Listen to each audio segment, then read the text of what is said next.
Vamos a hablar hoy de cómo apostar en nuestra sociedad, la sociedad del comienzos del siglo XXI, por la vida. Conviene hacer quizá un breve excursus histórico. Hace exactamente 20 siglos alguien hizo una afirmación que no se había oído en toda la historia de la humanidad, que es la de que todo ser humano, por el hecho de ser un ser humano, es digno y merece respeto.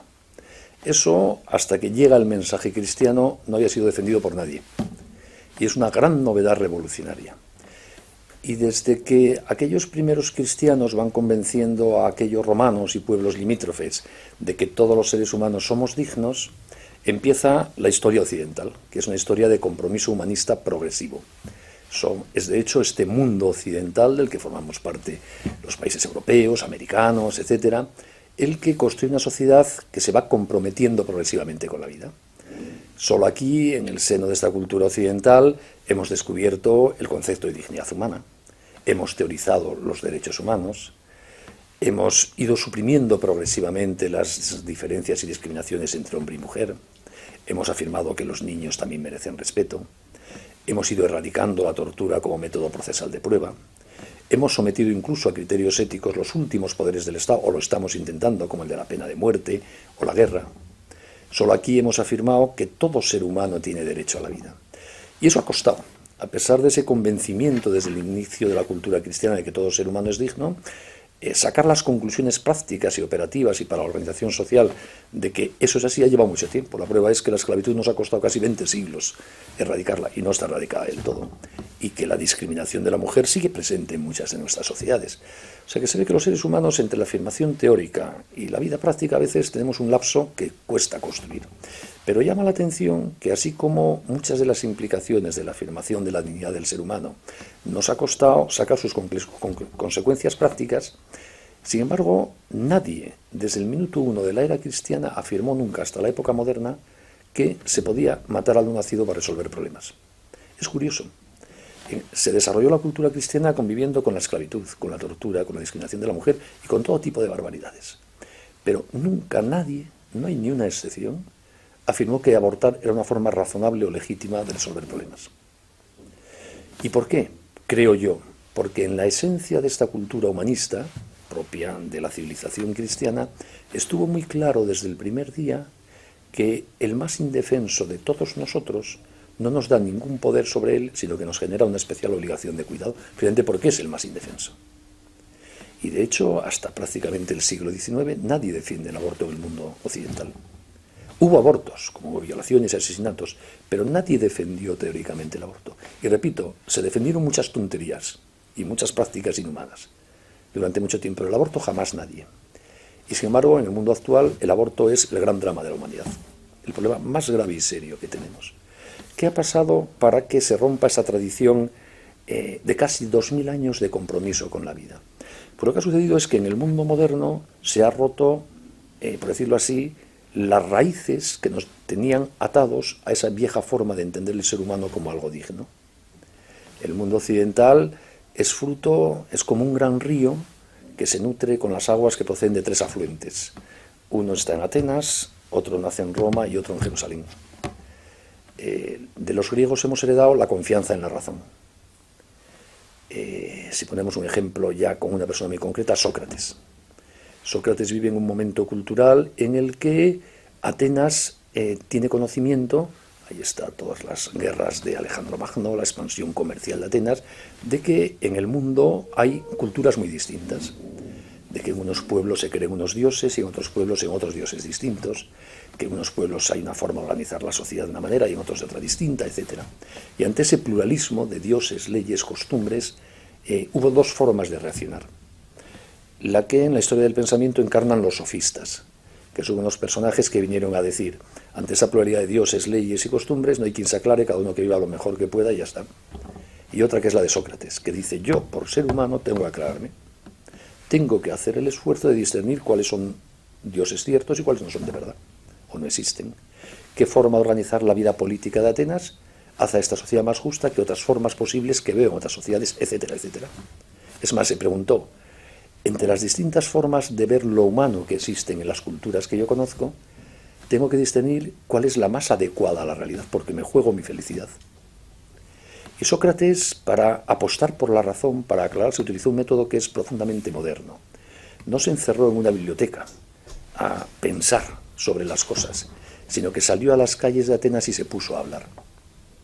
Se puso a hablar con todos los conciudadanos en el mercado, paseando por el puerto, de las cosas importantes de la vida.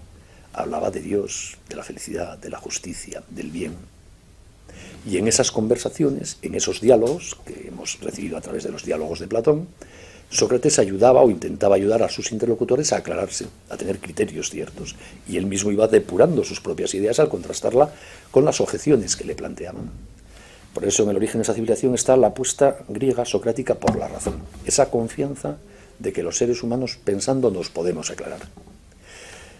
Cuando la filosofía griega imbuye la cultura romana, nos encontramos con un fenómeno muy singular. Roma fue uno de los pueblos más violentos y bestiales de la historia de la humanidad. Las legiones romanas fueron probablemente la máquina más eficaz de matar hasta las SS hitlerianas. Un pueblo intrínsecamente violento. Y por eso también, cuando tuvieron la influencia de hacer pensar sobre lo justo, alumbraron el derecho.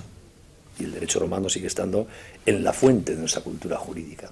Porque el derecho es una reflexión sobre cómo poner coto a la capacidad de ser violento del ser humano, de las sociedades y de las personas. Y la esencia de la intuición jurídica romana es la que está implícita en aquella definición de justicia que hemos heredado escrita del jurisconsulto romano Umpiano, que escribió: justicia es dar a cada uno lo suyo. Lo cual quiere decir que hay un suyo de cada cual que es de él antes de que yo se lo reconozca. Y que además ese reconocimiento de lo justo, de lo bueno que hay en cada cual, en cada uno, es la vara de medir de mi bondad. Yo soy bueno si respeto eso bueno que ya existe. Yo soy justo con usted si respeto eso bueno que hay en usted y a lo que usted tiene derecho. Por ejemplo, ¿por qué el embrión humano o yo tenemos derecho a la vida? Porque ya estamos vivos, ya tenemos la vida. Y si los demás, las leyes, los poderes públicos, los médicos, la mujer embarazada, respetan eso que ya existe, que es la vida, que es buena, los demás, las leyes, los poderes públicos, los médicos, la mujer embarazada, son justos. Y si no lo respetan, yo sigo teniendo derecho a la vida, el embrión humano sí tiene derecho a la vida porque estamos vivos. Y el problema es de los demás, que es que serán injustos, porque no tratan con respeto a lo bueno ya existente. Es decir, de Roma heredamos que podemos conocer, nos lo ha dicho Grecia, el bien que existe y que debemos respetarlo si queremos ser justos. Y la tercera gran influencia que ayuda a conformar este mundo nuestro humanista viene de la revelación judeocristiana. Porque Grecia apostó por la razón, pero no sabía por qué podíamos fiarnos de la razón.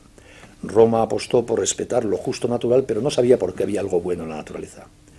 Es la visión del mundo judeocristiana la que nos da la razón de por qué podemos fiarnos de la razón. Porque el mundo es razonable, porque ha sido pensado antes de ser creado. Y de por qué hay algo bueno en todos los seres, y especialmente en el ser humano, porque han sido amados por un Dios creador.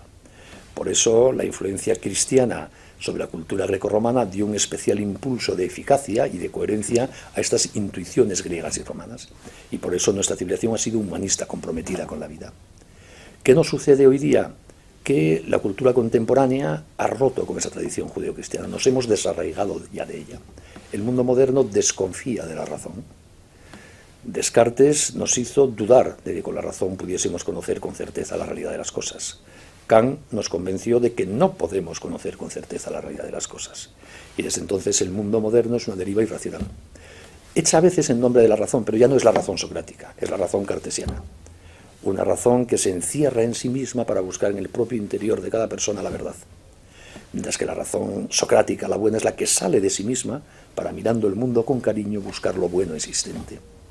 Y por eso el mundo moderno agoniza en la inseguridad, en las pequeñas verdades y seguridades individuales no compartibles con los demás.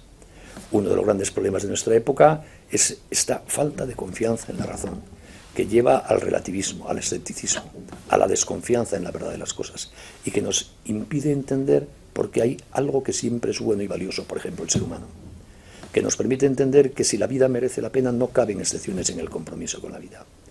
Y por eso nuestro mundo, aunque se llena de proclamaciones teóricas continuas de respeto a los derechos humanos, en el frontispicio de las constituciones, en las declaraciones universales de derechos humanos, en el discurso de muchos políticos, sin embargo, cada vez convive con más quiebras de ese derecho humano a la vida.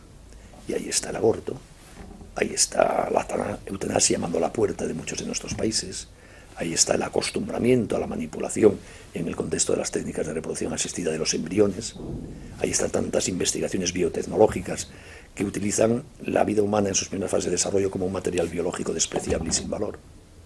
En nuestra sociedad hemos perdido, muchos de nuestros contemporáneos han perdido las claves intelectuales y morales que permiten entender que la vida siempre merece la pena y que una persona justa debe respetar lo que merece la pena siempre. Que no es legítimo resolver un problema social por grave que sea matando, eliminando una vida, que eso es, por ejemplo, el aborto o la eutanasia. Y por eso, si queremos construir una sociedad amable con la vida, debemos volver a enraizar a la gente que nos rodea en aquella vieja sabiduría sobre lo humano que se construyó en los orígenes de la civilización occidental. Debemos volver a convencer a los que nos rodean de que podemos fiarnos de la razón, de que hay algo justo, natural, algo bueno que merece siempre respeto y que eso no lo decidimos nosotros, lo conocemos mirando la realidad. Y para eso hay que reconstruir una mirada amable con lo bueno. Y para eso, si tenemos la suerte de tener fe, hay que extrapolar al análisis de todo lo que existe la visión que nos da del mundo la fe que tenemos, como algo bueno, razonable, que merece la pena. Yo soy muy aficionado al Señor de los Anillos. Quizás que ustedes conozcan esa novela o por lo menos la película. Soy tolquímano. Y he leído hasta 8 veces El Señor de los Anillos y pienso seguir leyéndolo antes de morirme si Dios me da vida. Porque El Señor de los Anillos es una novela muy curiosa. Si ustedes no la han leído, les animo. O por lo menos a ver las películas, los que no les guste mucho leer. El Señor de los Anillos es una novela, probablemente la única que yo he leído, en que no hay ninguna referencia a la religión ni a Dios. Ni una sola referencia. Y sin embargo, es una novela que es la historia de la providencia de Dios. Toda la novela está imbuida de providencia. Hay un pequeño ser, Frodo, que es un hobbit de la raza menos belicosa, más débil que se puede imaginar, al que le toca salvar el mundo, destruir el anillo del poder. En un mundo de elfos, magos y grandes guerreros le toca teóricamente al más inútil, al más inapto para ello, y asume su responsabilidad. Aunque es consciente de que no va a ser capaz, porque no tiene fuerzas para ello, como le ha tocado, dice, si mi responsabilidad es salvar el mundo, destruir el anillo, lo haré. Esas son las personas que ayudan a su mundo, los que al margen de que se consideren capaces o no, asumen la responsabilidad de hacer el bien que les toca, sin miedo. Cuando se está acercando a las puertas de Mordor, donde habita el mal y donde tiene que destruir el anillo, se siente muy agobiado y solo. Está solo con su criado Sam. Y tienen una conversación, los dos con mucho miedo, antes de empezar la fase final de lo que les va a permitir salvar el mundo.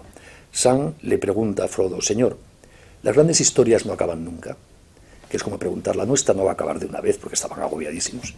Y Frodo le responde lo que quería comentarles a ustedes. Le dice, no, Sam, las grandes historias no acaban nunca. Los personajes entramos en ellas, hacemos nuestro papel, salimos y la historia continúa. Eso es lo que la humanidad y la historia esperan de cada uno de nosotros. No somos importantes, no pasaremos a los libros de historia. A lo mejor somos poco sabios, tenemos mala salud, pero tenemos un papel que hacer. Y ese papel es muy importante. Usted y yo, y no le conozco, pero tenemos un gran bien que hacer, que es responsabilizarnos de nuestra vida y de los que nos rodean. Si nosotros cuidamos a nuestros hijos, a nuestras mujeres, las mujeres a sus maridos, todos a nuestros ancianos, a los que nos rodean, que nos necesitan, si nos hacemos presentes en la vida social para defender aquello en lo que creemos, lo mejor, lo bueno, para construir una sociedad justa, somos como ese personaje del Señor de los Anillos. Hacemos un pequeño papel, pero que puede ser muy relevante. Y además hay que hacerlo sin agobiarse. Ya sé que el mundo no es perfecto. Hay aborto, y hay divorcio, y hay pobreza, y hay injusticia, y hay discriminación de la mujer, y hay niños abandonados y prostituidos, y hay droga, y hay abusos económicos bestiales, hay un colonialismo brutal que ataca a la población del mundo, y 1000 cosas más. Pero también hay muchas cosas buenas, muchas cosas que merecen mirar el mundo con ilusión, mucha gente buena y responsable. Nosotros tenemos que ser de esos. Y hoy día, dado que una gran parte de nuestros contemporáneos sobre lo que no se aclaran en especial es sobre la familia y sobre la vida y su valor, tenemos una especial obligación de hacernos responsables de esas dos causas, de construir a nuestro alrededor una sociedad amable con la vida, respetuosa con ella, amable con la familia, respetuosa con ella.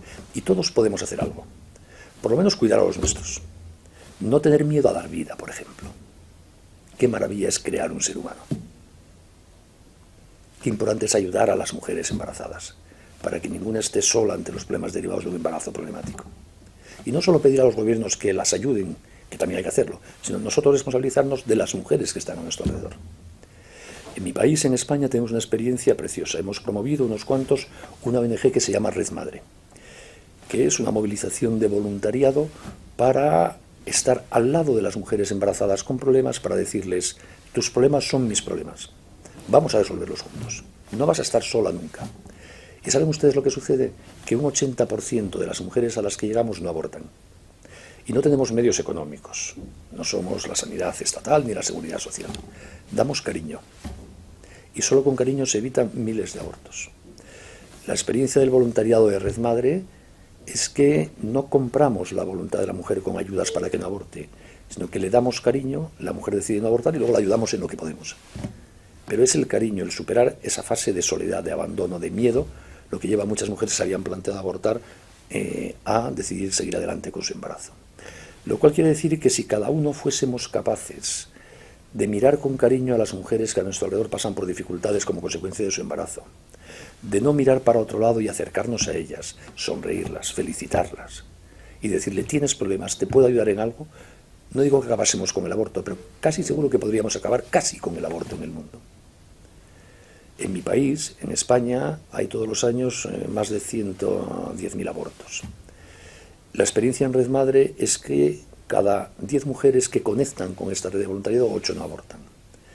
Cuanto quiere decir que en España, si fuésemos capaces, y hablo de mi país, y me da tristeza decirlo así, porque quiero mucho de mi país, si fuésemos capaces de poner un poco de cariño para esas 110.000 mujeres que cada año abortan, lograríamos por lo menos que un 80% no abortase. Y si no logramos evitar ese número inmenso de abortos, y cada aborto es una tragedia terrible, es porque no somos capaces de organizar, dar cariño. Y no abortan mujeres desconocidas de ciudades que no están en el mapa, no. Abortan nuestras hijas y nuestras vecinas y las compañeras de colegio, de trabajo de nuestras hijas. Es decir, abortan mujeres que están a nuestro alrededor, a las que podríamos ayudar. Yo les pediría a todos ustedes que despierten una mirada a Red Madre en ustedes mismos. Una mirada que les lleve a preocuparse por las mujeres embarazadas concretas que están en su entorno social, donde ustedes viven, donde ustedes trabajan, que son de su familia, para ayudarlas a que no se vean tan solas como para plantearse algo tan terrible como un aborto. Y lo mismo puedo decir de los enfermos terminales, de los ancianos. Cuidémoslos. Eso es responsabilidad de todos. Luego los políticos y las leyes tienen su responsabilidad. Y si esta charla fuese dirigida a parlamentarios, incidiría en esa responsabilidad. Pero como me dirijo a todo el mundo, incido en la responsabilidad que tenemos todos. Todos podemos preocuparnos de los que tenemos cerca. No estar solo a lo nuestro, sino estar a lo de los demás. Todos podemos hablar bien de la vida, que es el gran poder revolucionario para transformar el mundo. Hablar bien de las cosas buenas. Todos podemos, en la medida de nuestras posibilidades, proyectar nuestra responsabilidad en una sociedad tan plural y global como la nuestra hacia las instituciones sociales. Todos podemos colaborar, a lo mejor, en asociaciones, movimientos, instancias, que juntando a gente que comparte la misma preocupación por la vida es más eficaz para llegar a más gente. Porque uno solo puede hacer un poquito, dos juntos pueden hacer más, muchos juntos pueden hacer mucho más. Por eso, responsabilidad personal en el cuidado. Responsabilidad personal para formarse, para hablar bien de la vida y defenderla. Y responsabilidad personal para participar, según las circunstancias de nuestro país, en instancias asociativas que permitan que sea más eficaz y llegue a más gente esta responsabilidad de cuidar la vida, que creo que es la gran responsabilidad de nuestra época y que merece la pena. Muchas gracias.